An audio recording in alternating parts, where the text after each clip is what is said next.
everybody. David Donaldson here with another episode of Entrepreneurial Impact. Joe Martin couldn't join us today as he's running back from his vacation at the Cape, but I have a special guest with us today, my friend, Mr. Marty Miller.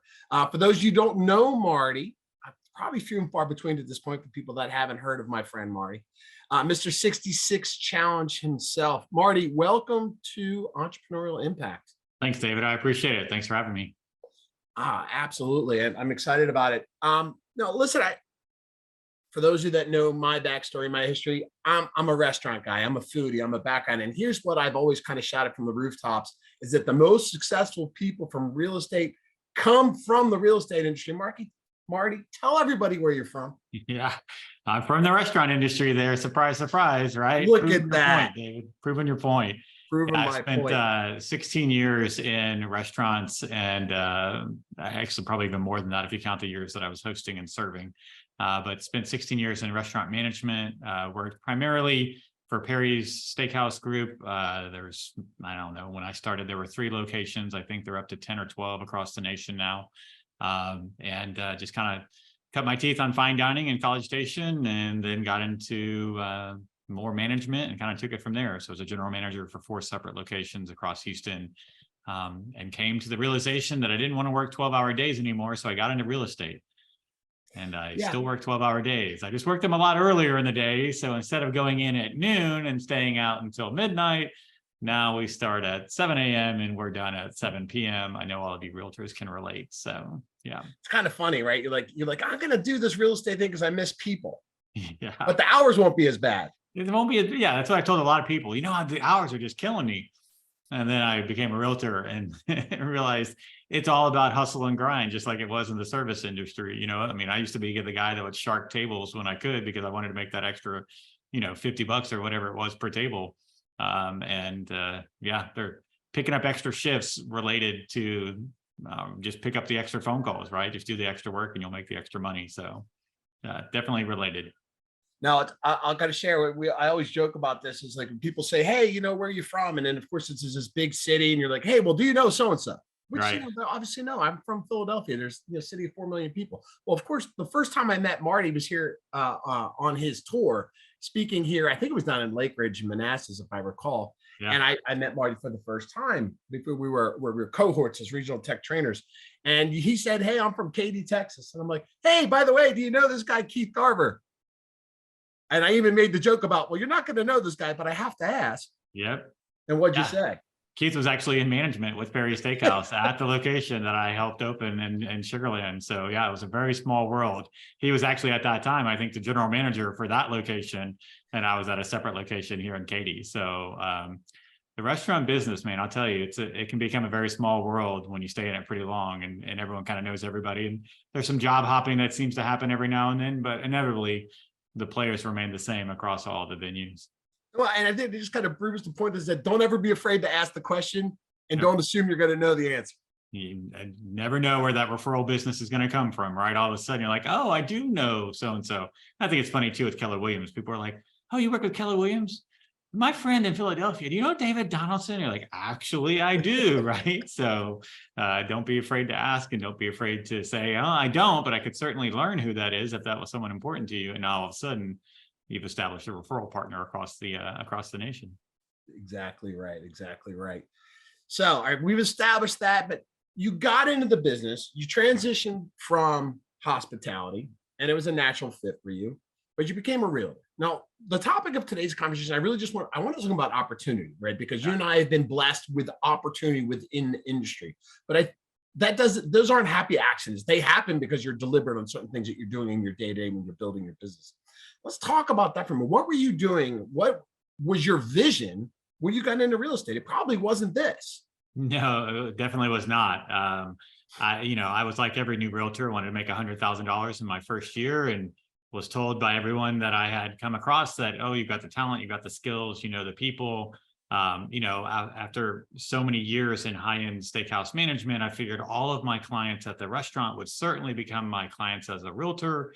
And come to find out, they all had realtors because I was their restaurant guy, not their realtor. And after working that database, very quickly realized I'm going to need some additional people in this database because all of these individuals, they were high net worth individuals. They've been working with realtors for decades at that point, right? So transparently, it went 4 months without a closing. I drained almost my entire savings account. We dipped into some 401k stuff that we had. I was very close to going back to restaurants, and I had a conversation with my team leader at the time. It was kind of a, fish or cut bait moment. And she asked me, have you thought about joining a team? And at the time, I saw joining a team as sort of a weakness, right? Because I was like, I wanted to do this on my own. I wanted to be my own boss. I was sick of working for somebody else. I wanted to have the freedom, the flexibility. And she said, she gave me a list of 3 names. She said, just go talk to these 3 guys, go interview these. And it was 3 rainmakers who happened to all be gentlemen in the market center. The number 1 guy basically said, yeah, I don't need anybody right now. And I said, yeah, but here's who I am. He's like, well, that's great. I still, and so it was one of those where someone tells me no, and I was like, oh, the heck you will, right? And so I just kept on him and kept on him. Finally, he said, just go talk to Denise. I had to go back to my team leader and I said, hey, who's Denise? And apparently Denise, after I came to find out, especially after working for the team for 6 years, was his right-hand woman. She was the director of operations, the listing management specialist, the client care specialist. She was all things in one. Apparently everybody knew who Denise was but me. So I went to Denise and I said, hey, I'm supposed to set a meeting with Tim. And she's like, well, who are you? And so long story short, I started off as a buyer's agent on that team. Come to find out very quickly, I didn't enjoy working with buyers. For me, I'm a very analytical person. And so it frustrated me when I told people you could get into this house with $30,000 in instant equity. The market is doing really well. Like the rates are right now. And they're like, but I don't like the paint color. And I just wanted to shake them. You know what I mean? I'm like, but paint is like literally $40 a gallon. I'll buy you 10 gallons worth. You should just need to buy this house. And at that time, the Rainmaker was the only one taking listings. They were following a true MREA model, and they only had buyers agents working buyers. And so I just kept asking him, who do I need to become in order to take listings? What do I need to do? Who do I need to, what do I shadow you, whatever. So he gave me a pretty long list of things that I needed to do. And I just kept checking them off. And then he said I had to shadow him on 10 listing appointments. So I went on the first listing appointment. And he said, hide and watch, which was his famous phrase. Just hide and quiet, watch. Basically, okay. Hide and watch, right? He said, please don't say anything, even if you're spoken to, be polite, and yet let me do the talking. And I was like, yes, sir, no worries. And so that first appointment, I hid and watched, and I learned everything, kind of just took notes and mentally, and then went back and he said, what do you think? And we kind of had a little, recap. And 2 days later, he's like, I got another one. You want to go? And he would have that habit. He would give me about 5 minutes notice. And I'd be like, sure, no problem. I'll figure it out. You know what I mean? And so went on the second one. Halfway through that second listing appointment, he got a call from his wife, and they were having a minor family emergency. And he said, hey, you got it from here. And he literally gave me the listing presentation and the folder of all the comps and all the listing paperwork. And he just walked out the front door. So immediately was like, okay, if I don't take this listing, I probably will never get a chance to take another listing. Luckily, they knew Tim well, and it was just kind of a come list me appointment, if you will. So I stumbled my way through the end of the listing appointment. I stumbled my way through the paperwork. There was even a few documents where I was like, well, you know what? I'm not sure if you need to sign this one now, because I had no idea what it meant. I said, well, I'll go ahead and get this one over to you electronically tomorrow, because I had to go back and say, Denise, what is this document? Because we hadn't done paperwork together. We had done a presentation, not the paperwork. So I pretty quickly got to take listings, and I worked my way up to director of expansion on the team. We opened up a second location. I got to come back home to Katy, become the director of sales for the team. And then my Rainmaker went into some commercial projects. And so I became the president of that team. I did that for about 6 years in total. So really enjoyed that opportunity, learned so much from real estate, from Tim and all the people that I worked with. But it came to a point where financially, and we both knew it would get to this point, the goal was to get to this point, but it came to a point where based upon my compensation, I began to make more money than Tim did. And we needed to figure out a solution for that. And so we started looking at some different things. And at that point, I had told him and expressed my interest in doing some different opportunities, and he was very supportive of it. And so I actually had the chance to become a productivity coach, get into actual coaching, was something I'd wanted to do, and work with 2 amazing individuals here in the Houston market, which is Karina and Lance Loken, pretty well known across the nation. They close roughly 2,000 to 2,500 transactions a year. They had just purchased a market center and were looking for a PC. And so got to take on that role. And so, yeah, I'm just going to keep going with the story. If you want to stop me or have any questions. No, I think it's important to, you're talking about impact and the people that are in your world. Yeah.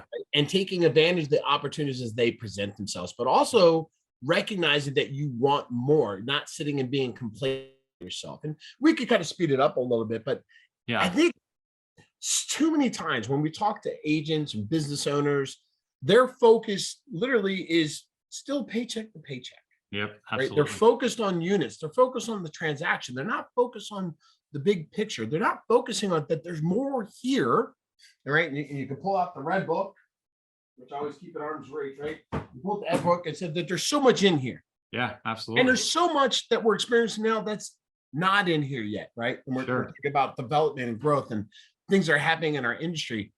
But as long as you get in front of it, right? And we'll kind of get forward into more from PCs, jumpboarded you into more of the technological side. What you just did is got like a 6-year synopsis that had nothing to do with technology. Yeah. Right? Had nothing to do with the global things that we're doing now.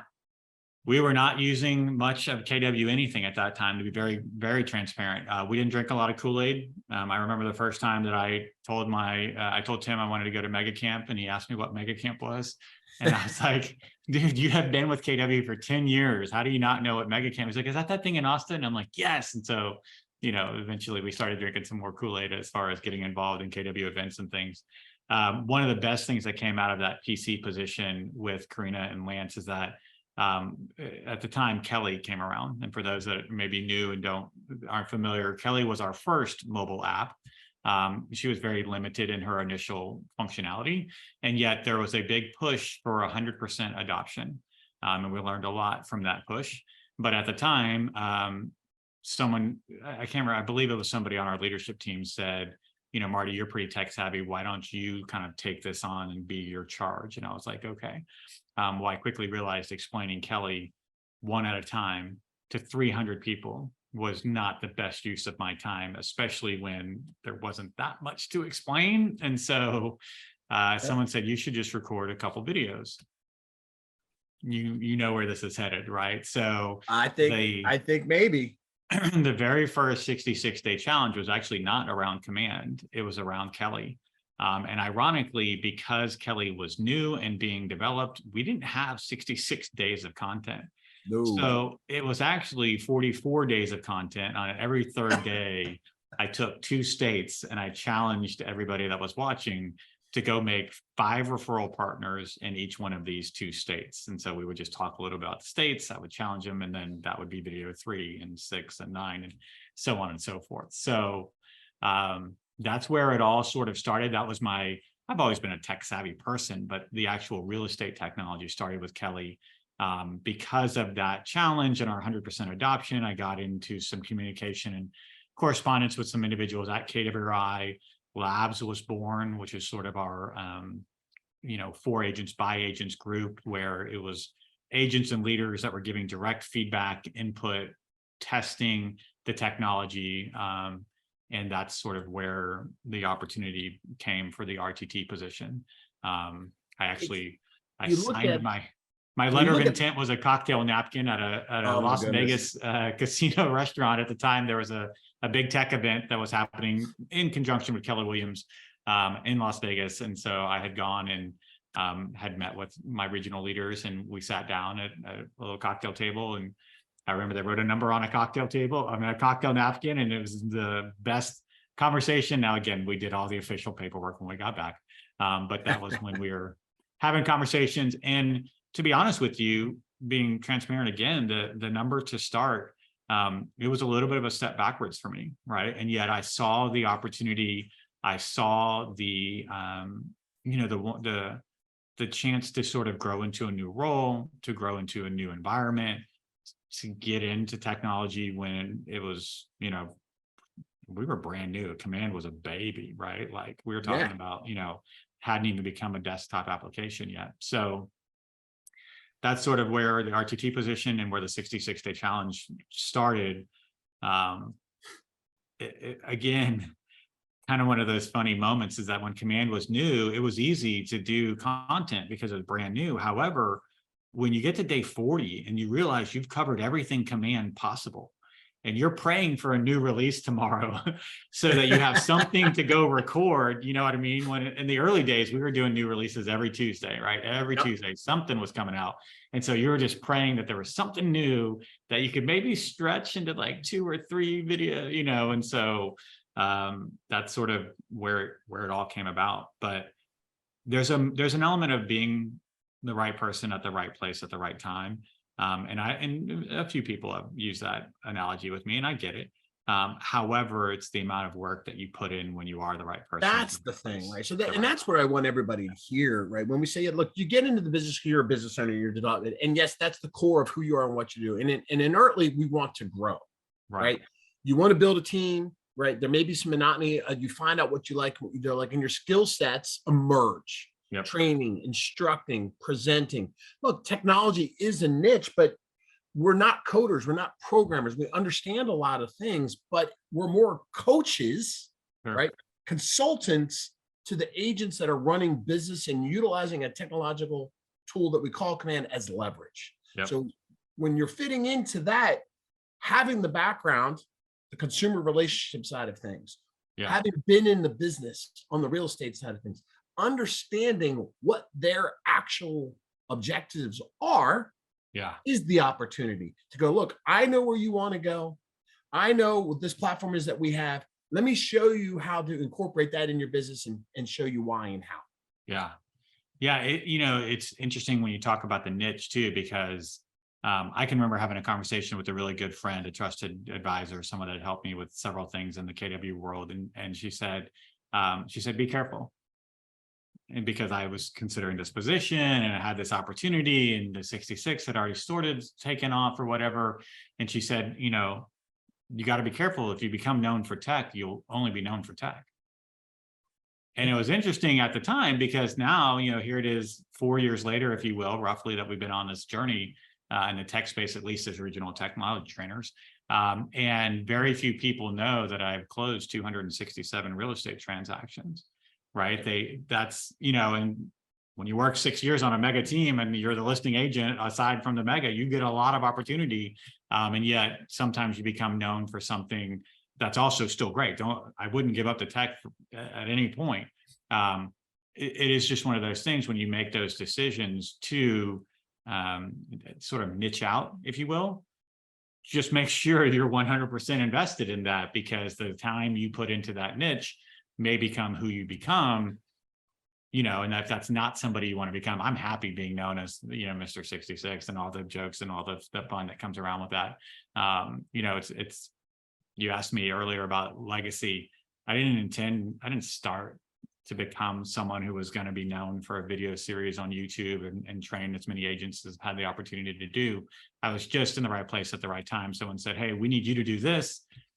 Mega Camp was like, I don't know, 3 months later. And I remember very distinctly Karina texting me and said, hey, I just stood up in the middle of the team leader mastermind. I told all the team leaders here to go to your YouTube channel. And just like that, right, it took off and it became something much more than it ever was. That being said, if you ever want to do something really fun, go record 66 videos in a row and publish them to YouTube. And then, well, look, I always referred it back to, again, been a licensed realtor for 17 years before, consulting became a niche for me. Technology, right? Dave, you can put together a stereo, you can train technology, right? Yeah. Sure, why not? Absolutely. But it brought something out of me that I didn't realize was there. Yes. The consulting side. And there are days where the password reset question surfaces and I'm like, let me jump off a bridge. Yeah. But the conversations that actually develop and get deeper from that, where you really get with people and you get to agents that are doing production levels that I never attained. I did good business, 100%. But now you're having different conversations. You're having the why and the how, and you're training, and you truly are a valuable asset. That really is something, right? Where you realize, okay, that's my title, that's my role. But now I've got somebody that values me so much more than that. Yep. Yeah, I think, back to opportunity, it's there for all of us. It's just a matter of what are you going to do with it when it presents itself? Yep. And be okay with taking risks. You know what I mean? Like we we started the 66-day challenge without 66 days of content.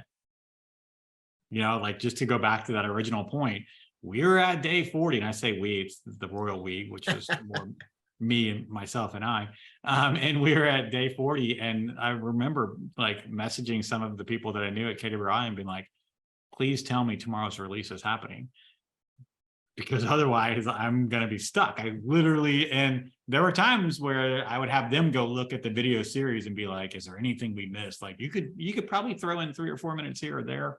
But you know, the opportunities at KW are massive. And I think, I often think back, I wouldn't give up the 6 years that I spent with Tim and the team and everything I did there.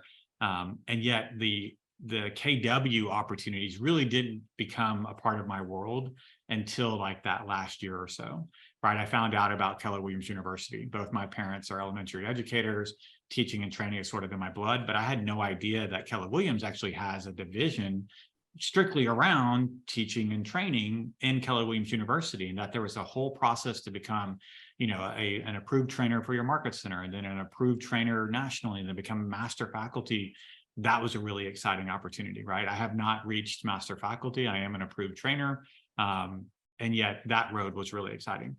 The road for MAPS, had no idea. We didn't have a MAPS coach at that time. You know what I mean? For those that aren't listening to us that aren't with KW, what's MAPS? Yeah, so MAPS is our coaching division. So it's kind of the, you know, the right hand and the left hand. We have a training and teaching division, which is KWU or Keller Williams University.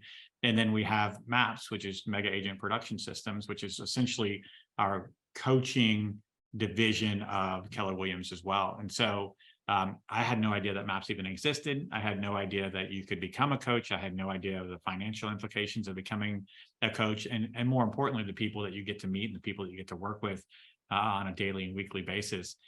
Those are just two of the opportunities, right? We've talked about Market Center Tech Trainer, the regional technology trainer, KWI. There are a lot of people that work at KWI that I know because they started at market centers across the nation and then have moved to Austin to become specialists in their area, whether they are working in, you know, like Kelly Cody comes to example. She was an MCA in California. You know, that's something that now she's very big. I don't know what her exact title is. Kelly, I apologize if you're listening to this, but it's a big one. You see Kelly, just make sure you give her a hug. Yes, she loves hugs. Absolutely. No, she does not. So, you know, it's just a realtor is a term created by a national association. Yeah. That indicates sort of what we do on a daily basis, and yet certainly doesn't need to box us in on what we do on a daily basis. So, you know, becoming a real estate agent, becoming a realtor was just the beginning of a process. And I think if there's people out there that are like, if I have to show one more house to one more person that's going to complain about the paint color, trust me, I was there, you know what I mean? And that certainly you can make a whole lot of money talking paint, but it doesn't have to be the only way to make money. And that was the sole purpose of this call. And obviously you and I have, besides the restaurant side of things, the technology consultative approach to what has allowed us to do different things in the industry. But the one thing I love, and I think what people need to look at organizational structure, is have that vision in their heads to do more and always say, what's next? Yep. Because isn't just, it's the coaching, it's the training, maybe it's ownership, maybe it's team leader, productivity coaches, mentors, market center tech trainers, regional tech trainers, working for the corporate organization in Austin. And here's the crazy thing. So many things that haven't even presented themselves yet, because like yourself, we've taken on roles that didn't exist. So you just don't know what's going to surface and show itself tomorrow that is going to be perfect for the skill set that somebody listening to this call may have and go, you know what? I'm interested in this. And I love real estate, but there's an opportunity within real estate. And is this the organization that's going to let me develop that, harvest that, and take advantage of it? Yeah. And being willing to be at the tip of the sword. Like, I think when you and I got hired, I don't even know if RTT was our official title. I don't think regional technology trainer was like a recognizable title, even in the Keller Williams system. And then it slowly morphed into, when I was a productivity coach, I was very new on the productivity coach front. And I can remember people being like, what exactly is a PC? Now it's become, you know, almost a required, if not strongly recommended role in all of our market centers. So sometimes it's all figured out for you and you decide whether you want to move forward into it or not. And sometimes it's not all figured out. You just got to decide if you're willing to sort of fly the plane as it's being built. And I think, the two of us have had a great opportunity in getting to do that and being so early on in the technology and and now we have things like Teamridge, and we have, 21 different divisions, not divisions, what are we calling them? Communities inside of Keller Williams, and all of the different opportunities that presents. And, someone that believes that when you join Keller Williams, you're just, which is always a dangerous word, right? I'm just a realtor. I'm just going to sell houses and help people buy houses. I just help families. It's great. You do all of that. And it doesn't have to be just what you do, right? There's so many more opportunities out there. So it's a cool place to be. I could imagine being anywhere else, having had those chances and knowing that the excitement is, I don't know what, again, because I've had two roles now that didn't exist, right? One was the trainer at the local level, right? As a technology consultant, and then at a regional level, but I don't know what's next for me, right? For me, maybe it's training and going on tour, which I have prevented myself from doing at this point.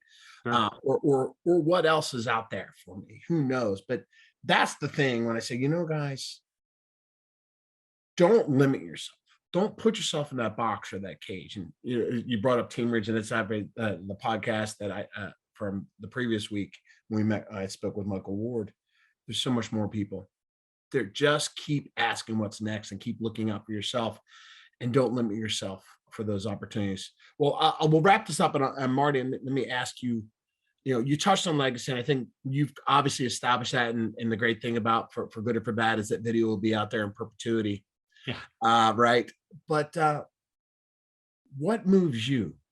What's next? Or what do you see happening for you in your world? Yeah, I mean, the tech opportunity is an amazing opportunity. And I love getting to interact with agents every single day.